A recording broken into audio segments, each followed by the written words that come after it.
uri uzi Imana uzajya umuntu mukundana muri bato mwese mubona muzanye mukiri batoya murarwana mukiri bato mugaburana n'ibintu byinshi bibavuna pe muri bato mukanabimenyera mwese mukabicamo ariko umuntu nushaka umuntu w'umugabo ufite 35 yazi kuzamuka bano ba uncles bano ba batonto bafite 35 kuzamuka bakoreye amafaranga yabo abumva nabi ntago baba bagondama uko ateye gutya nawe ushaka kumuhina bwana nka Filipita nta na kimwe wamugondaho isera mugonza gonze yambuye aba boss yararwanye bwana nka Filipita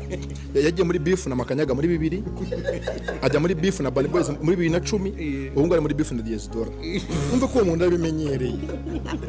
none we ni muza mu rukundo Makanyaga ni beef bikomeye Makanyaga nako Filipita no mu ex wa Miss Jojo yatereseho Cecile Karebwa mu bintu ngo bucica ko namukora avuga ku mihanda uwo uraza kano kanya uri ngo ishimwe na Womi ahubwo wakana we